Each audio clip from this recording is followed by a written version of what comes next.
Paris, siège du SDEC, bureau de Mathieu Fouché. 16 juin 1981, 12h30. Messieurs, ça fait plus de 3 semaines que Créange a disparu et pas la moindre piste. Malgré les meilleurs efforts de nos agents sur le terrain. Le président s'impatiente. Boissieu, dites-moi au moins que vous avez progressé sur Orloff. Monsieur le directeur, nous sommes parvenus à reconstituer la méthode de contact. C'est déjà ça. Créange nous a imposé sa façon de faire. C'est une méthode inhabituelle. Mais le renseignement fourni s'est toujours révélé très qualitatif et relativement bon marché. Relativement bon marché? On parle de quelle somme? Nous parlons en lycée d'une 40aine de millions de francs. Pardon? Ça les valait. Demandez à la Direction Générale de l'Armement ou à nos grands groupes, l'aérospatiale, Dassault, Thomson CSF. Tout notre tissu industriel en a profité, à commencer par nos bureaux d'études. Attendez, depuis 15 ans, la France achète des secrets à un informateur inconnu pour faire tourner nos usines, et c'est précisément celui qui a mis en place ce système qui a disparu. Avez-vous idée du niveau de risque dans lequel on se trouve? Créange a un moyen de pression énorme sur nous. Créange n'a aucun intérêt à révéler nos petits arrangements. À qui voulez-vous qu'il se confie, de toute façon? Il a 20 ans de maison, et sa haine des communistes n'a d'égal que sa fidélité pour la France. Je l'espère très sincèrement pour la suite de votre carrière, Boissieu. Vous avez identifié Orloff? Continuons à recouper nos informations. Mais pour l'instant, nos pistes convergent vers Sergueï Alexandrovitch Afanassiev, l'actuel ministre des Constructions mécaniques d'Union soviétique, qui encadre la recherche avancée. Et qu'est-ce qui vous fait dire que ça pourrait être lui? Afanassiev est un haut cadre du parti, membre du Soviet suprême, du comité central, lauréat du prix Lénine, du prix Staline et du prix de l'URSS. Il a survécu à toutes les purges. Il est au fait de sa gloire. C'est un des rares à avoir accès à autant de renseignements. Pour le savoir rapidement, nous allons reprendre nous-mêmes contact avec Orloff. Quelle est cette procédure que vous qualifiez d'inhabituelle? Il s'agit d'un système de petites annonces codées qui transitent par Autozeitung, un journal automobile ouest-allemand diffusé sous le manteau dans tout le bloc soviétique, au sein de la seule nomenclatura évidemment. Je savais que des disques de rock passaient le rideau de fer, mais des magazines automobiles... Vous avez percé le code? Nous l'avons cassé assez facilement. C'est une clé de chiffrement surannée. Cela dit, monsieur, je me dois de vous mettre en garde. Si nous contactons Orloff à ce stade, une erreur de notre part et il pourrait définitivement couper la communication. Ne tarissons pas une si belle source dans un excès de précipitation. Comme vos bons conseils me sont précieux. La maison brûle et vous préconisez de ne rien faire. Qu'attendez-vous pour contacter Orloff? Que Créange l'ait balancé avec tous nos agents?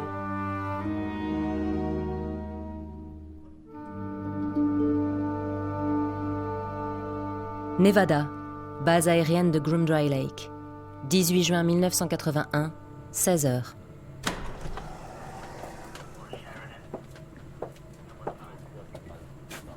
Good morning. Good morning, miss. I'm gonna need your pass if you want to go further. You better hurry if you don't want to miss the test flight. There you go. 836. Gate F. Evans, Jane. Research ST unit. Security level 3. All right, you're clear. Have a good day. You too.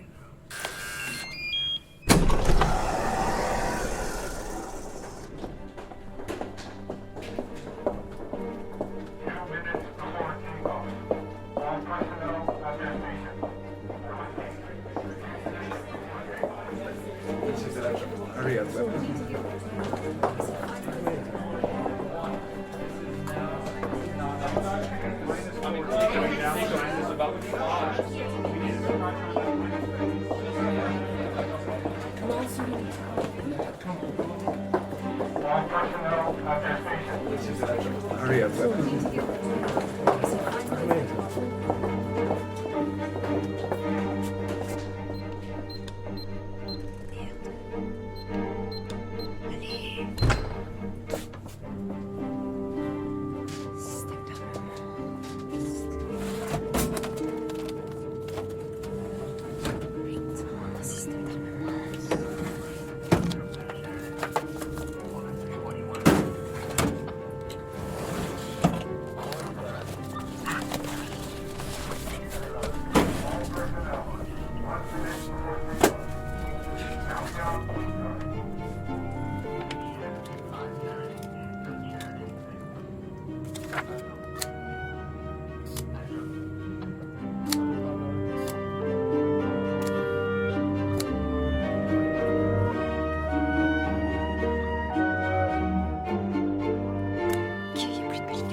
Surface à l'air 84,3 mètres carrés. 13 tonnes à vide. 20 avec armement.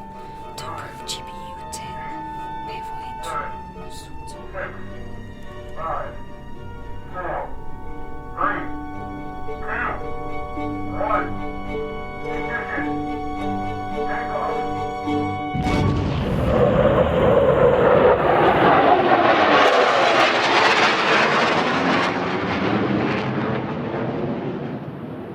Saint-Ouen, 25 juin 1981, 10 heures. Merci de vous être déplacé, Sidi Mokedem. Karim, appelle-moi par mon prénom. C'est Chaban. Tu viens souvent ici? Dès que je peux. Et quand j'ai pas le temps de venir voir les pros, je viens voir les jeunes. Vous vouliez un endroit discret? Rien de tel que le stade. J'habite Saint-Ouen. Le Red Star, c'est mon club. C'est une passion que nous avons en commun avec ton oncle. Tu sais, je l'ai vu jouer avec l'équipe du FLN à Belgrade. C'était il y a 20 ans. Ils avaient perdu le match, mais ça reste un bon souvenir. Mon oncle vous estime beaucoup. Il m'a dit que vous pourriez me renseigner. Ça dépend. Il s'agit de quoi? Un officier français qui a passé pas mal de temps en Algérie. J'étais sur ses traces en Autriche, mais je l'ai perdu. Hector Créange. Vous l'avez connu?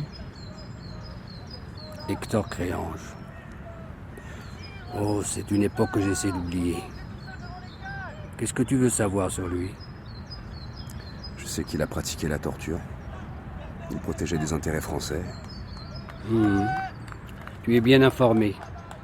Hector Créange, officier français, renseignement. Je n'ai pas eu personnellement affaire à lui, mais je sais qu'il a tué ou fait tuer des camarades. Qu'est-ce qu'il faisait à Alger en 59? Il traquait le FLN. Mais pas comme Massu et les autres. L'Algérie française, ce n'est pas qu'ils s'en moquaient, mais ce n'était pas sa priorité. Il recevait des ordres d'une autre chaîne de commandement. J'en étais sûr. Je veux retrouver ce type pour qu'il aille devant les tribunaux. Karim, ton père est mort pendant la guerre. Mais Hector Créange n'est pas plus responsable que De Gaulle ou le colonel Bencherif. Il y a un proverbe kabyle qui dit « Yekethwoud fil gudrer, essimis yurid azagar » La neige tombe en montagne, son poison est dans la plaine. Créange ne rentre pas dans tes cases noires et blanches. Il est bien plus complexe que tu penses. Il faut qu'il tombe. C'est un ennemi du peuple, de notre peuple. Si tu veux te battre pour la mémoire de ton peuple, comme tu le dis, fais-le pour ce noble motif, mais pas pour te venger. Vous connaissez quelqu'un en Algérie qui accepterait de me parler? Je sais pas vers qui me tourner. C'est délicat. Créange a tissé des relations assez fortes avec des cadres du FLN dont certains sont bien en place à la sécurité militaire aujourd'hui. C'est le genre d'homme qui sent le vent tourner. Il a dû réussir à trouver des intérêts communs avec eux. Vous voulez dire que Créange bénéficie de complicité en Algérie aujourd'hui? Le temps a passé des deux côtés. Je peux simplement te dire qu'il connaît des gens partout, y compris en Algérie, malgré ce qu'il a fait. Si tu veux enquêter sur lui là-bas, tu devras être très prudent. Tu pourrais aller à Béchar. À Béchar? C'est le meilleur endroit pour commencer. Créange était en poste au Centre français d'essai d'engins spéciaux. Il y est resté jusqu'à l'évacuation de la base, il me semble. D'accord. Je vais y aller alors. Merci. Karim, là-bas, méfie-toi de la sécurité militaire. Les soviétiques sont les alliés du gouvernement, mais ils n'aiment pas beaucoup les communistes français. Encore moins s'ils sont d'origine algérienne. Plateau de Sarlat, centre d'écoute du SDEC, 20h30. C'est bon. J'ai stocké toutes les bandes de la journée. Les machines sont chargées pour la nuit. On va pouvoir respirer. Respirer? Sûrement pas. Je te rappelle qu'on est sur tous les fuseaux horaires. Protocole Colbert oblige.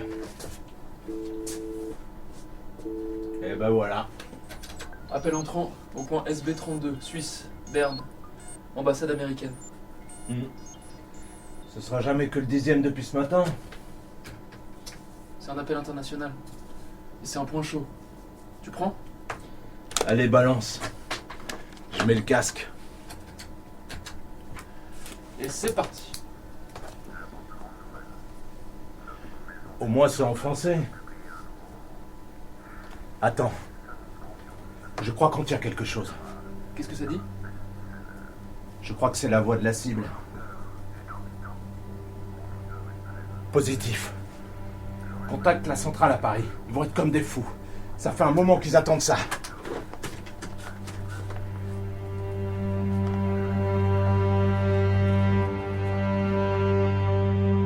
Paris. Siège du SDEC. Bureau de Mathieu Fouché. 26 juin 1981, 2h du matin. Merci. Monsieur le directeur. J'espère que vous m'avez pas réveillé pour rien dans la porte. On a la conversation téléphonique de Créange enregistrée sur bande. Il a appelé l'ambassade américaine en Suisse, à Berne, hier à 20h30. C'est notre premier élément tangible depuis un mois, je commence à ne plus y croire. On a une idée d'où vient l'appel? Nous ne sommes pas parvenus à le tracer pour l'instant. Et nous sommes bien les premiers à écouter la bande. Affirmatif. Dans le cadre du protocole Colbert, les bandes sont envoyées ici directement. Mesure de sécurité. Allez-y de la porte, envoyez.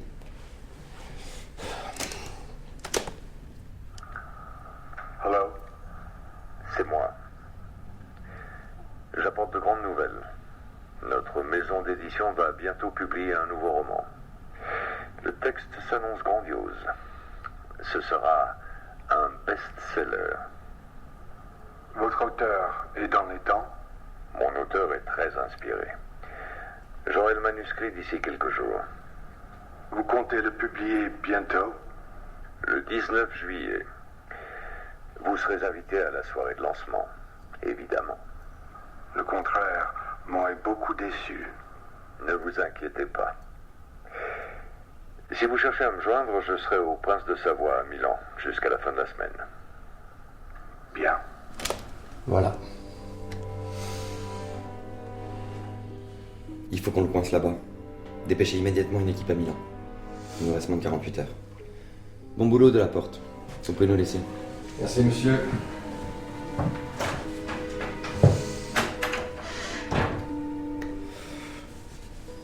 Qu'en pensez-vous, Morel? 1. Créange est en vie. 2. Il est sur le point de nous trahir. 3. La question est de savoir avec qui. Qu'est-ce que les Américains viennent foutre dans cette histoire? Trouvez-moi toutes les infos disponibles sur leur ambassade à Berne. Essayez aussi de comprendre de quoi ils parlent avec son code bidon de roman d'espionnage. Bien, monsieur. Et faites-vous un café. La nuit va être longue.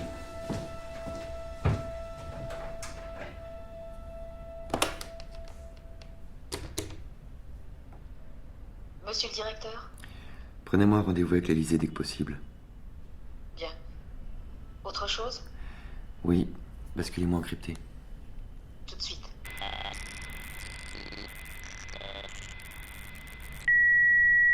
Oui. 137, 121, 222, Sierra Bravo Kilo. Ici Luciole. Je vous écoute. Vous avez du nouveau? Nous ne sommes pas seuls sur la piste de Créange. Un journaliste le cherche aussi. Putain, il manquait plus que ça. Vous savez qui c'est?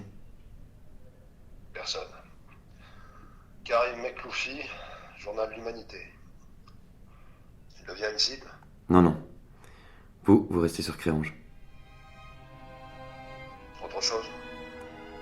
On a enregistré un appel téléphonique, Créange serait à Milan, à l'hôtel Prince de Savoie. Je me mets en route. Vivant, n'oubliez pas.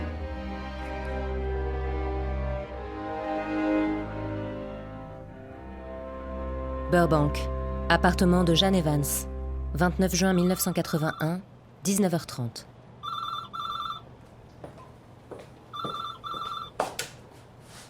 Hello, Jane speaking. Bonjour ma chérie, c'est moi. J'appelle pour prendre de tes nouvelles. Tout va bien. J'ai eu beaucoup de travail ces dernières semaines, mais j'ai enfin fini. Ça y est. Formidable. Tu vas pouvoir te reposer maintenant. Tu as bien mérité des vacances. J'espère te voir bientôt, ma chérie. Je pense à toi.